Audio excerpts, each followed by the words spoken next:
What You Gonna Do, with the single being so successful, and then on the album, I was surprised that in a lot of the times back then the albums didn't have the remixes, and then that remix, you know, with Mac 10, D.O.C, and Redman on it. How were you guys able to get that on the album, as opposed to, and in the middle of the album, as opposed to, you know, most labels would have put it at the end of the album or not even put it on the album?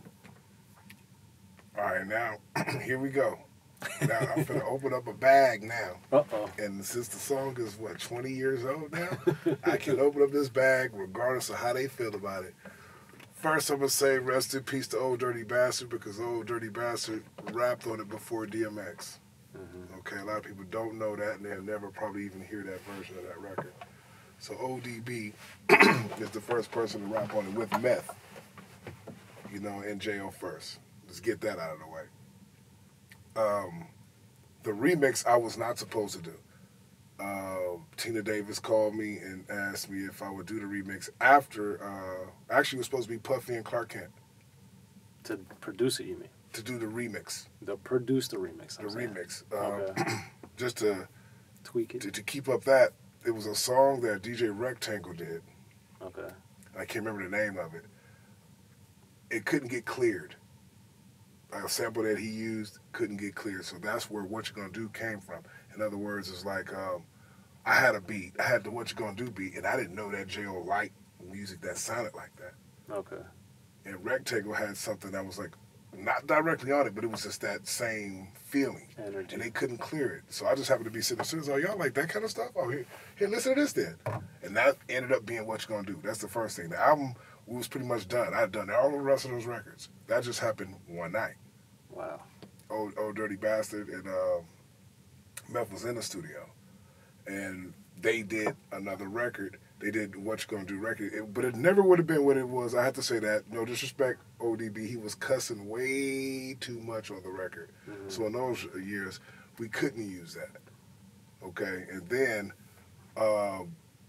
as far as the remix, you know, at those days, most producers always had other producers remix a record. It usually wasn't the original producer. Right. So I remember seeing Clark Kent, DJ Clark Kent, and Puffy was supposed to actually, you know, do the record. But what happened was, I think, Tina Davis, I think it came from Kevin Lyles or Lior at the time, but they wanted to keep the same element. Okay. And I'm going to say it like this. This is where I open up the bag. What You Gonna Do, Babyface is the one who helped that record. Babyface is the one who paid for the video. Oh, for the What You soundtrack. Gonna Do. Yes. And they put it on Half Plenty, the movie that they had out, to sell that soundtrack. So even though I'm much blessed and respect Babyface for doing that, Def Jam wasn't putting the money up to do anything. In other words, they took our record and let someone else sell their product with it. Because the video didn't come out right away. Nah. You know, and then Kevin Lyles and Lior came to me at the studio. That was the first time I met them. Okay. You know, they came and said, I thought they were engineers. I didn't even know. Wow. That they were, you know, he was the man, you know what I mean? They came in, congratulated me on the record, and apologized to me and said, we got to, you know, because if that had sold Jayo's album instead of the Have Plenty soundtrack, right, then, you know, the album reflections of the sales would have been way higher. Probably would have gone. So that's where the remix come in. The remix come in, so, well, look, we're going to shoot a remix. We're going to do the remix up there. They're planning on blasting that to make up for the sales that we lost due to it being on Have Plenty. On the Have Plenty soundtrack. Even though the Have Plenty soundtrack did sell a lot of records, it's just that you only get one song with various artists. It's not selling your album. Right. But Babyface paid for the video. Well, that was big. So, okay. Well, good for them. Now, also around this time, what was happening for you as a producer? Because it's one thing to be making beats and stuff. It's another thing I was living in LA at this time, or by this time, so I heard the song on the radio a lot, you know, and I knew people were talking about it. That's when I first met you guys, you and Jayo, in '98, and I just remember, or for you, how does your life change as a producer now that you have this record? Does it change at all? Does it not change? Do things start cracking? Like what, for you, what happened? In those years, I want to say everybody changes around you. True. So I wasn't a real outgoing person where I went and had like I didn't have a publicist. Things that you would need to actually get exposure of something, of your works. I didn't have that. I used to be the dude to sit back and, we would fly from different state to state to state. And me and Jayo's thing was, as soon as you get off the plane, you turn on the first hip hop station and wait to see if your record is playing in that state, right. So it was definitely playing nationwide, power rotation, so we were just basically, it was more like, it didn't, I don't know if it helped or not. It could have helped if I was more outgoing. Okay, because I remember when I first met you, you came up to me. You're like, "Oh, you're Soren Baker. You wrote the articles on Jayo." Yeah, well, yeah, exactly. And I was like, "Oh man, Silk, it's amazing to meet you. You did like." Yep. Hey. And I thank you for that, because without you, I wouldn't have had nothing to read, to look at, to even reflect, or you know what I mean. Like I didn't. I felt like no one knew who I was. I was just in a room, so I used to just enjoy being in the club. And when your song comes on, I will see an extra excitement. Right. In a crowd. Right. That felt cool to me. That was it. Like I would sit back and just, just to see people's reactions off of things. Right. And so I don't know if it helped or not. I don't, What I did say was, at this point, I feel like I can do a record with anybody I wanted to do a record with. And I made that my point. Okay. I wanted to do a record with Redman. I wanted to do a record with E-40. I wanted to do a record with Short. I wanted to do, I started naming these people that I wanted to do records with to myself. And it was like my own little list. And we're about to get to a lot of that. So with one of those that you didn't mention that is one of my all-time favorites, and I think is one of the best rap groups of all time, is Above the Law. So you worked with Big Hutch on the Executive Decisions, and then Above the Law on the Forever Rich Thugs projects. Those two back-to-back projects that came out. And for you, with your Pomona connection, what was the significance of being able to work with Hutch and Above the Law? Rest in peace, KMG. Shouts out to Big Hutch. To keep it way 100% honest with you, that was kind of just different, because how could I say it? A guy named Tim House. Okay, he A&R'd both of those projects for Hutch. And that was Hutch's, I've done records with Cocaine before I even dealt with Hutch or KMG. You know what I mean? I was around mostly Coca. You were on What You Gonna Do, and then you did also a lot of they call him Mr. Kane album. Yep. So I dealt with Coca way before I really, Hutch knew me, but it was more like he was the big homie. He looked at me as the little homie. He didn't think that I actually had the talent to work with him on his level, per se. Okay. So he wasn't the one who actually asked me for those records. I just happened to be in the studio working out of the studio that he actually controlled and owned. And I believe that, I dealt with a lot of the youth at the time and different artists that he didn't know. Okay. You know what I'm saying? So it was a kind of a gang thing where I'm working on dudes that he likes but he doesn't know. You know what I mean? So it's kind of like a convenience for me being there. And Tim House is the one who actually asked me for the records. Then I found out X. I knew X. Right. So when X came into the studio, he was like, "Oh, you did this?" It was just an extra. And Hutch looked like, "Oh." It was kind of like that. But Hutch never actually asked me for, literally, he never actually asked me for the records that I actually have on those records. He actually, Tim did. He said, I gotta have this. I said, go ahead. That's crazy. That's really how that happened. It was like, I think it was a thing between like, I don't know, a thing between like me and Hutch. It was like, he didn't want to, felt like he needed anybody. Well, I was going to say, he's... Not that I would have said anything like that, but, Hutch is just a real prideful dude. You know what I mean? And a musician, and a producer. Yeah, and he's good. I mean, I grew up listening to his stuff. I mean, I was just at the years of trying to prove that I could do it. Right. Like if you tell me something that I can't do, it's like telling me, you know what I mean? Like, so I had to like show that I can do this. Right. And then you also mentioned E-40 and Too Short, and with the Pimp Shit song that you did, Cocaine is on that, with Too Short as well. It's the You Nasty album.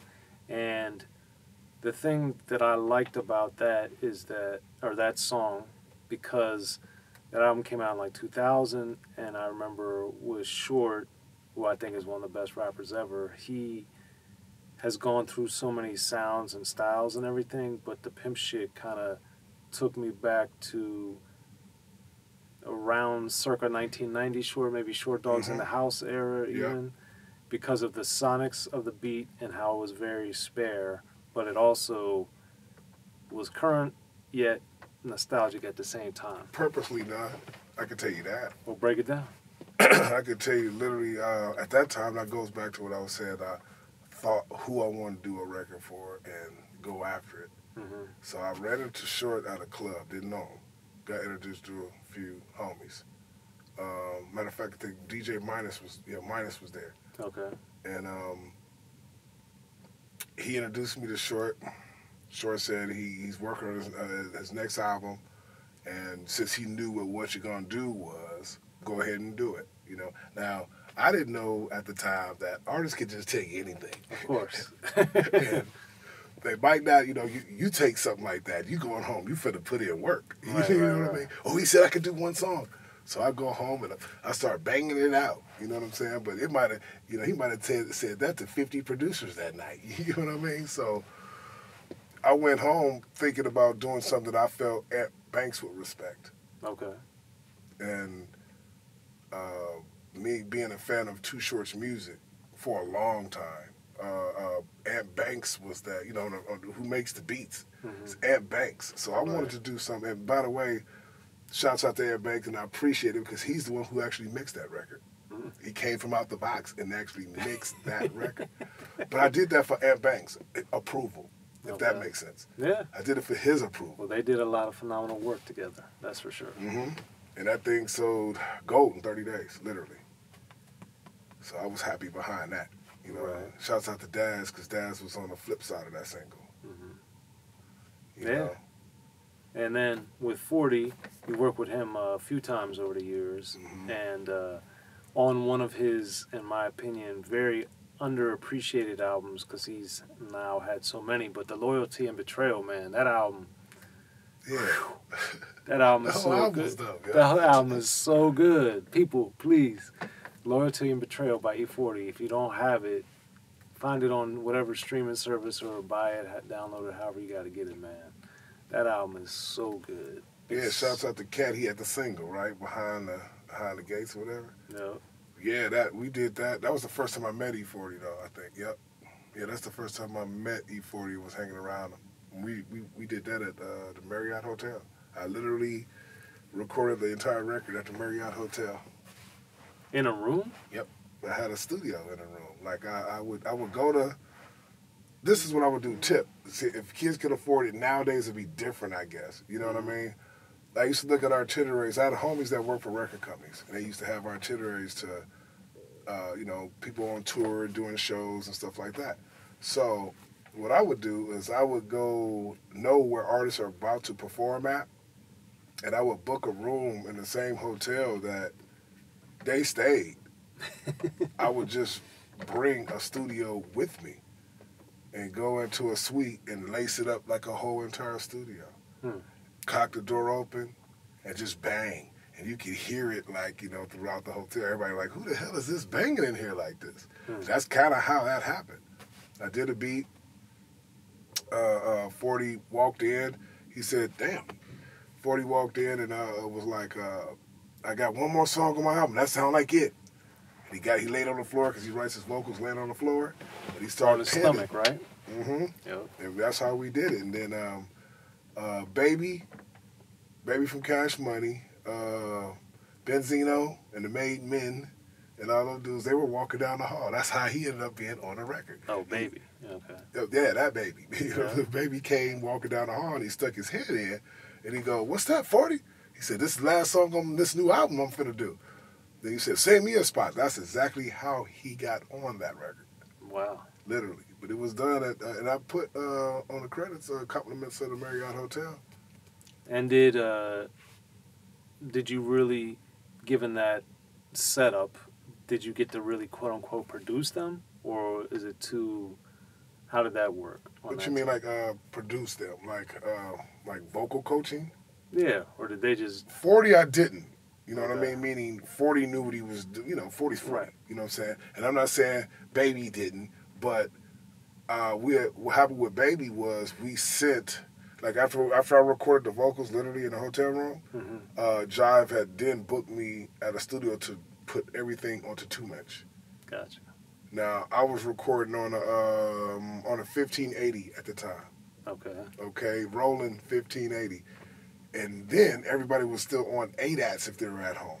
Okay? It wasn't too many people using 50 or hard drive recorders, kind of like how they're using them now. You know what I mean? Right. So that was relatively new. And they were surprised. They're like, "You can record everything on that like that?" I was like, "Yeah, all the tracks." You know what I mean? So I took that, transferred it to 2-inch. We took the 2-inch, sent it to Cash Money, and then Baby laced his vocals. Okay. And then they sent it back.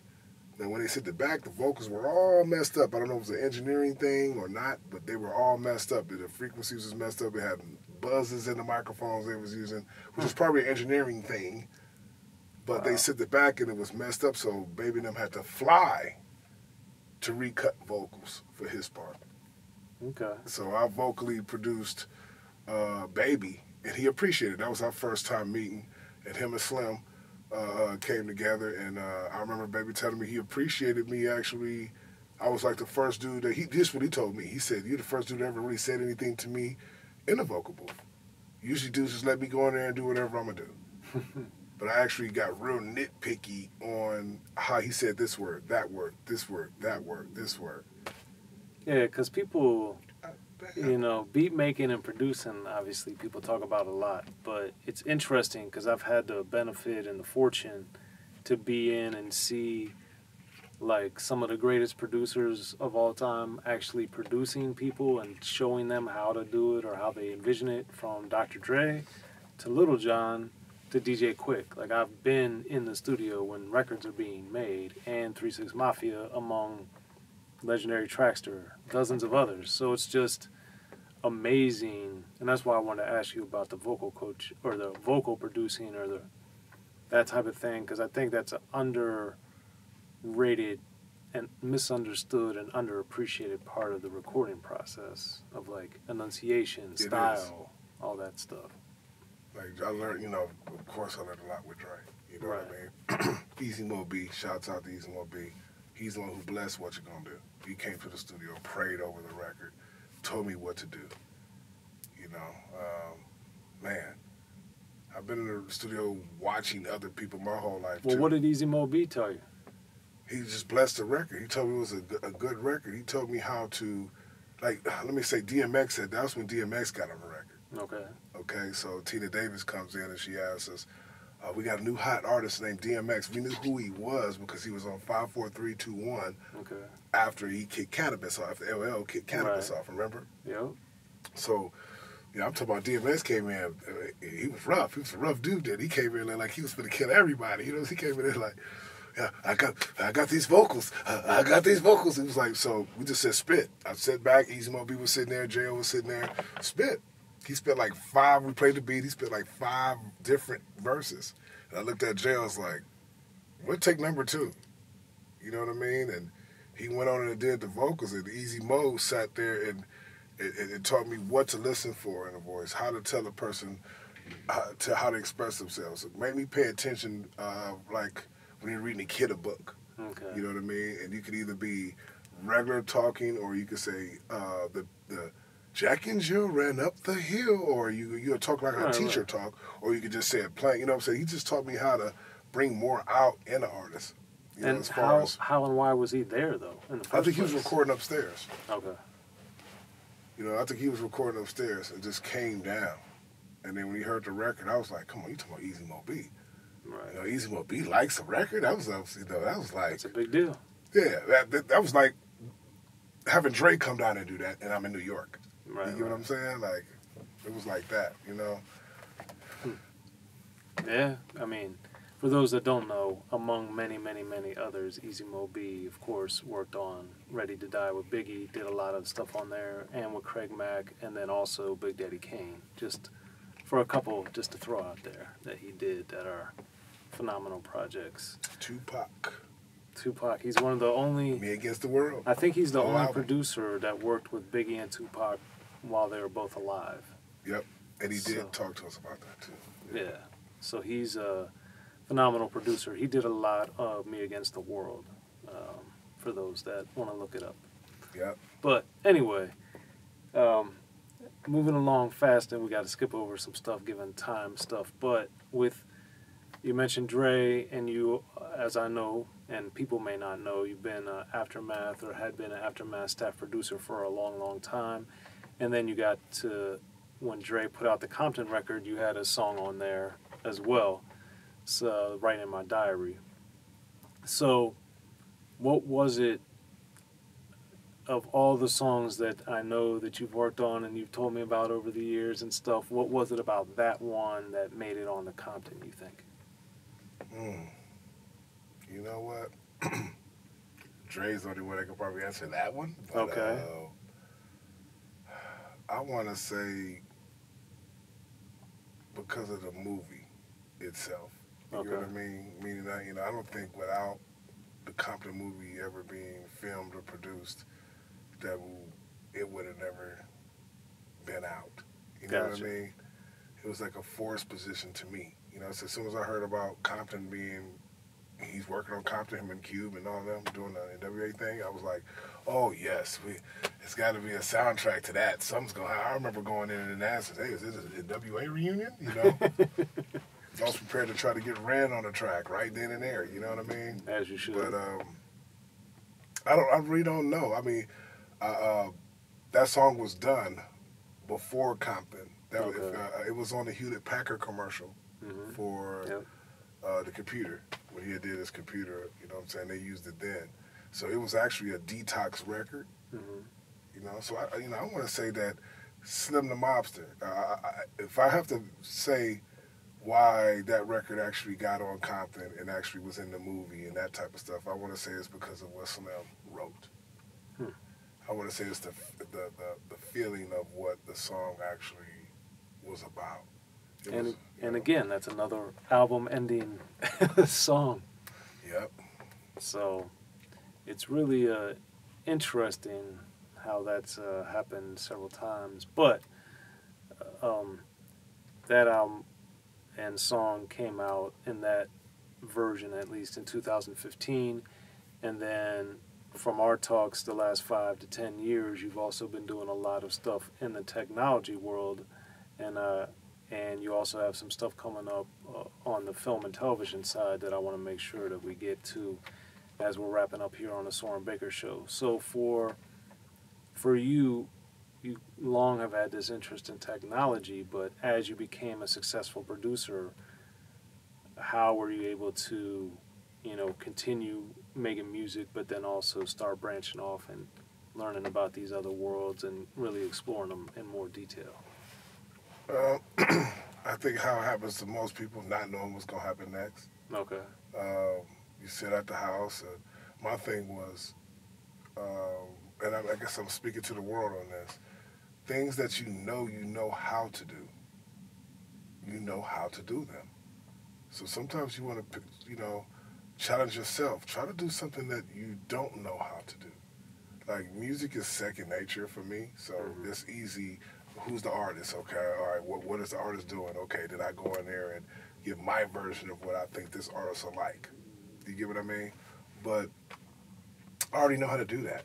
Like, it's no problem for me going in the studio making an album, you know what I mean? I want to challenge myself and try to do things that I don't know how to do and then learn it. So I think that's how I learned it. I used to sit at home and during hiatus when nobody's dropping albums or, you know, you just get bored of work. You know what I mean? Like, I'm doing beats. I'm tired of this right now. I would learn other trades. Mm. But I say I should have been doing this years ago. You get what I'm saying? Like, we were used to doing records and letting a record company determine what's a single, then find someone to shoot the video. Right. And I just started looking at it like this. If you're a producer, then you can produce. It doesn't matter what it is. A producer can produce records, books, movies, television shows. Just like a writer. A writer can write books, scripts, right. movies. You're a writer. Right. You know what I mean? So it's like, that's pretty much what it is. It's like just moving in your same realm and trying to not stay in the same box. Something that you know you can really do easy, you already know you can do that. Test yourself, test your brain. So that's kind of where it is with me. I like to test my brain. And then what stuff are you working on now that you want to tell everybody about? Or you're at liberty to discuss? Yeah, I can't really talk about some of the television stuff right now just because the big guys could be actually listening. Hopefully. Yeah, I'm just going to say visual. I'm going to say a visual with a few of my friends, and I'm going to say Nipsey and leave that alone. Mm. Don't want to say this. Possible. Eminem. I'll just say that. Is that good, sir? It's funny, man, because since I know you and we talk, I know I know so much, but we have to leave things. Yeah, because you never know in this game what happens Yes. with things. I'm just telling you things that I'm actually working on that are getting to those places and hope you get to actually hear them. That's the best way I could actually say that.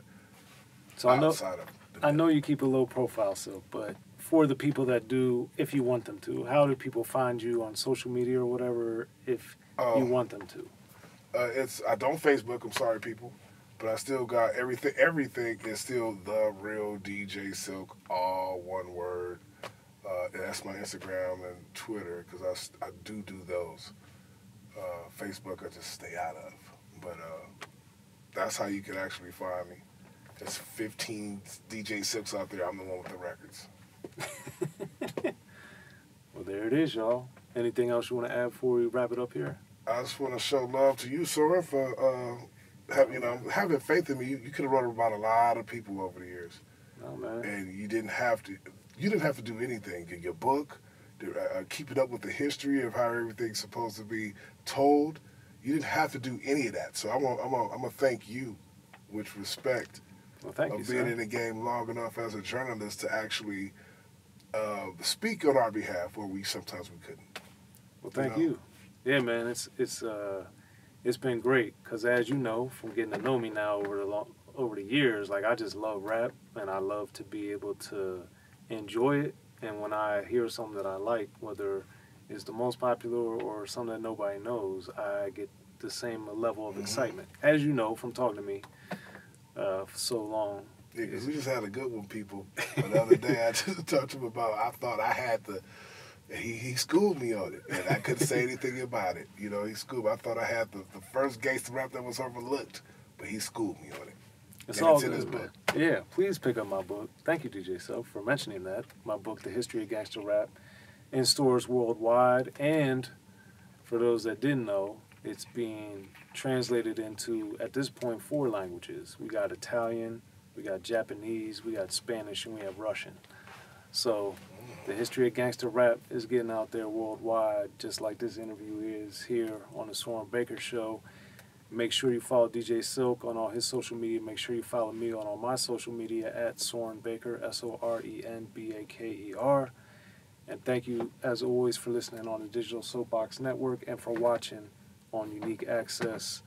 We appreciate it, you guys, and thank you, DJ Silk, for coming through, man. We got No problem. we'll be doing another one again, I'm sure. But until next time, catch y'all later. Soren Baker Show. We're out. Out. beginning, hip-hop was ruled by the East Coast. Then the West Coast rose to prominence, thanks to gangster rap. Hip-hop changed the world. Gangster rap changed the narrative. I'm representing for the gangsters all across the world. And then changed the world again. 'Cause I'll come and take your life away. The history of gangster rap features unheard stories, unseen photos and documents, all with exclusive interviews from the founders and players who shaped gangster rap. I think a real gangster rapper has to scare you a little bit. The history of gangster rap written by veteran rap journalist Soren Baker. In stores now. Yo, what up? This is DJ Quick. Be sure to pick up my homeboy Soren Baker's book, The History of Gangster Rap, if you really want to know what we do.